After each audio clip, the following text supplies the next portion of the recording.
Hello, this is Zach the Russian. For those who are the first time on my channel, my name is Zach. I'm 20 years old Russian who just recently left Russia because of the war against Ukraine. And today we are in Georgia, Tbilisi, and I'm gonna make a video about guys who are volunteering right now in a food bank for Ukrainian refugees. We're gonna buy some food, some stuff they need for this refugee center, and also we're gonna interview people to show people how they work, how they really help Ukrainians, and there are like already many people who really need help. I announce a small fundraise for them because they really need money, they really need help. There are many Ukrainian refugees who came to Georgia. So if you want to help Ukrainian refugees right now, just go in this description below. There's going to be a buy me coffee link. Help as much as you can, and I really appreciate it. So let's go to the video.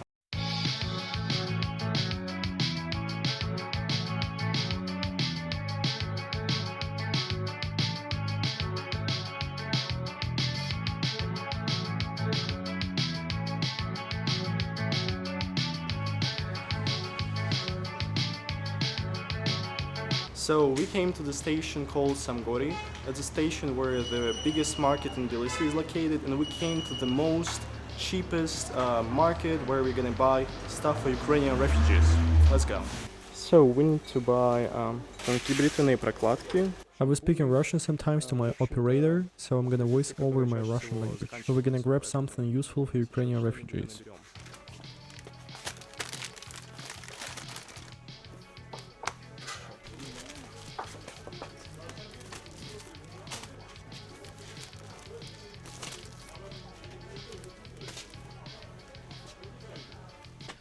So we're buying some shampoos for just everyone, and they told me we need to buy Чистая Линия. That's actually a Russian brand, and it's pretty popular in Russia. So we're gonna buy some of them for Ukrainian refugees.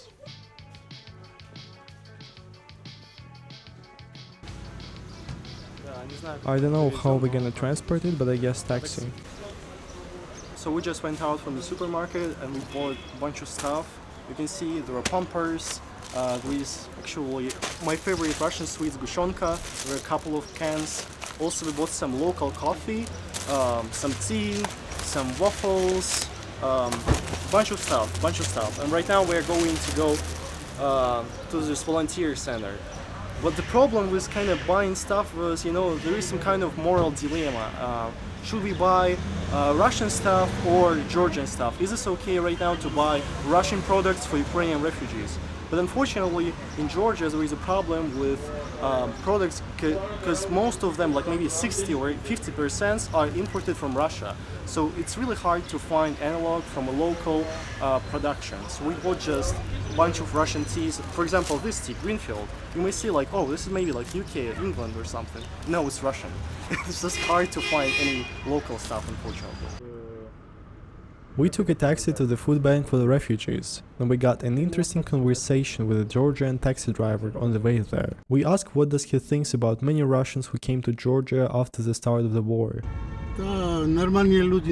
Good people exist everywhere and they don't disturb us. Russians or Ukrainians, doesn't matter. Good people are welcome here. I told him that we bought some things for Ukrainian refugees and that we are going to a food bank.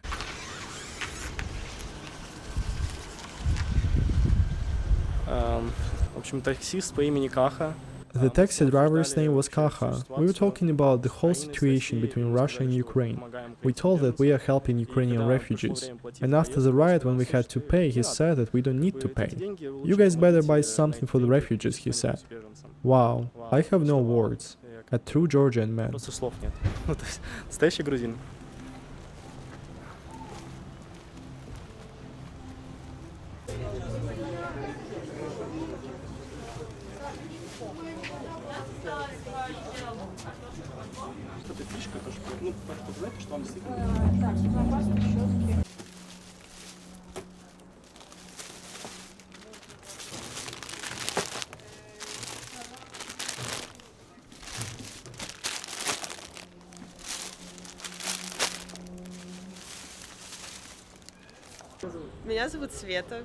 Hi, my name is Sveta. I'm a coordinator of the center which is located on the Grishashvili Street 20. I'm in charge for procurement, organization and working with volunteers.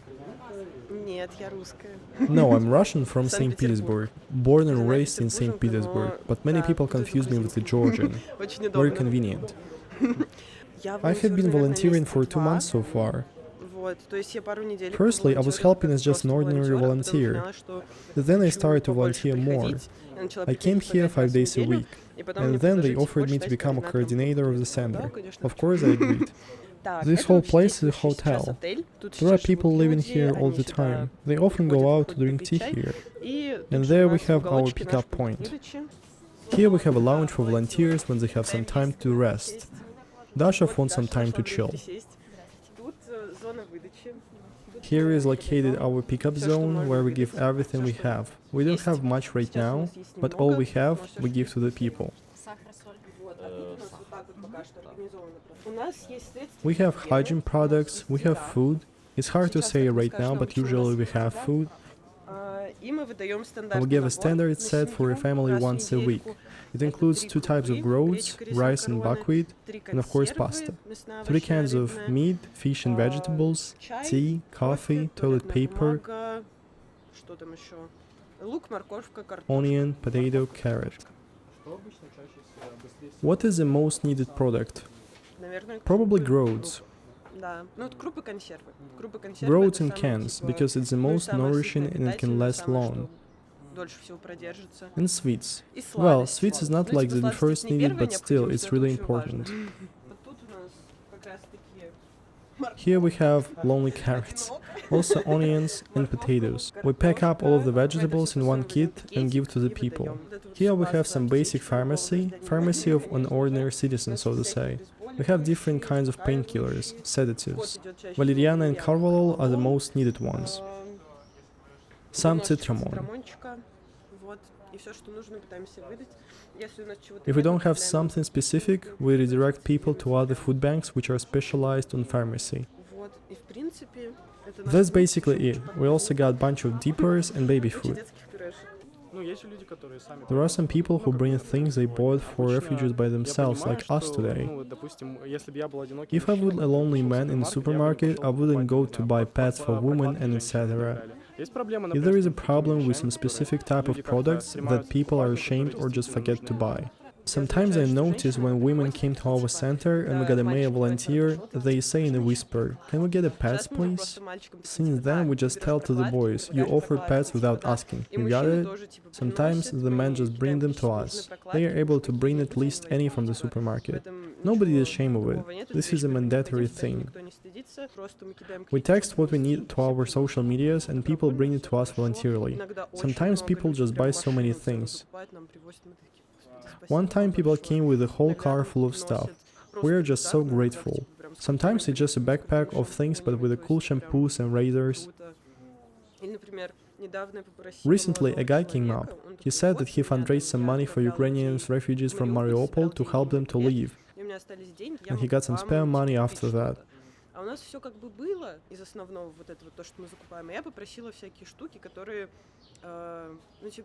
I asked him to buy some things which make me feel comfortable and it's nice to receive it. For example, deodorant or daily pads. Something we don't buy daily for the center, but people still need it. It was very cool. The people were really amazed. Wow, deodorant, that's so cool.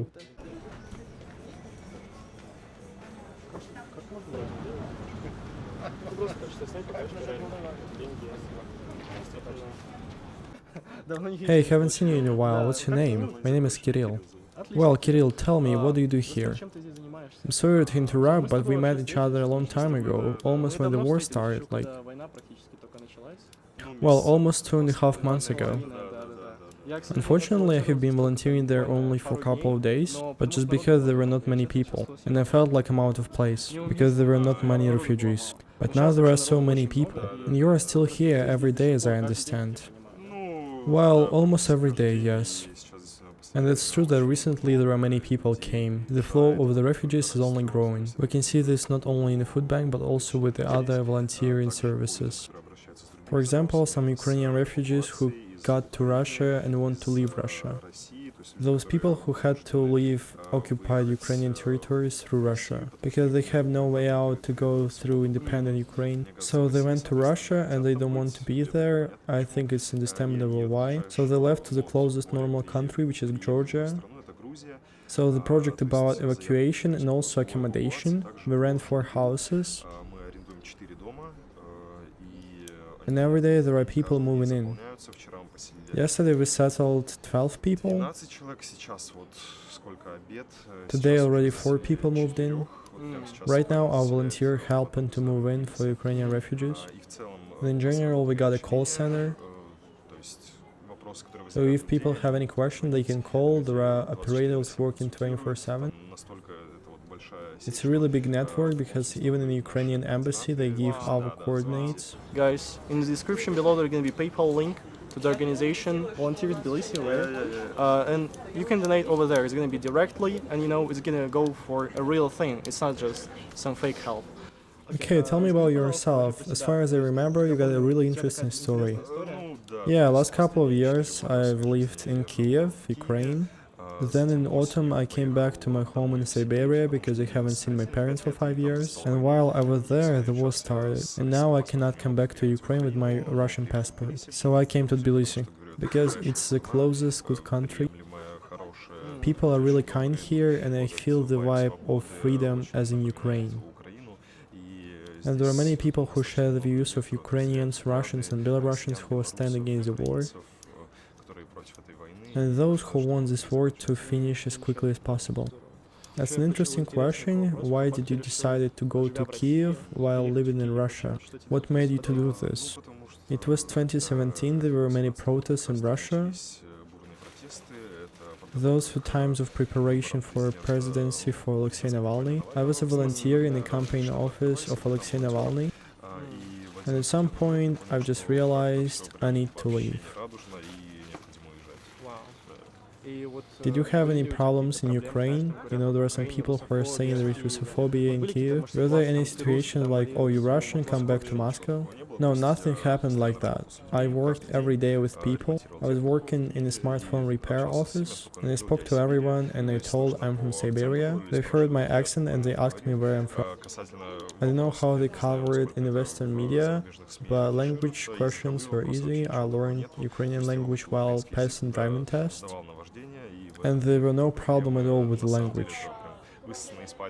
So speaking about those houses where Ukrainian refugees live, do you rent them or some Georgians just let Ukrainian refugees to live there? Yeah, there is one house that is given by the Georgian family. So we pay the bills and that's it. It's really nice that Ukrainian refugees who live there, they want to help owners with the repair, so they even asked if they can repair something over there. So yesterday we went to the family that lives in the house and we got them some food, some hydrogen products, and before that they asked us to buy some paint so they will be able to paint railings in the house. So they want to do something useful and kind in return. Thank you so much for what you do. Appreciate it. That's good. So you're gonna be a PayPal link in the description below. If you want to support volunteers in Tbilisi, just go there and click the link and donate some money.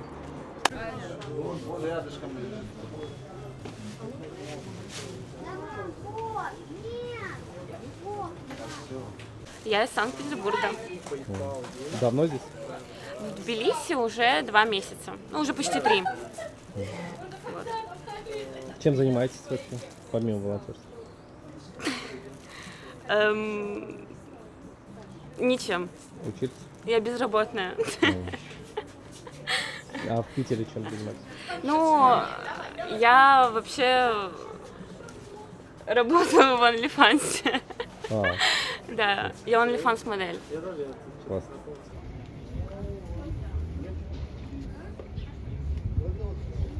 So it was like the Russian guys. Please go to the description below. Click the link to the PayPal. Help guys in volunteers in Tbilisi. Right now we're going to go to one more time to the supermarket to buy some stuff because they need it and there are many people who need help. So do you. Go to the description below And thank you. And I hope this war will end soon. So stop the war, stop Putin.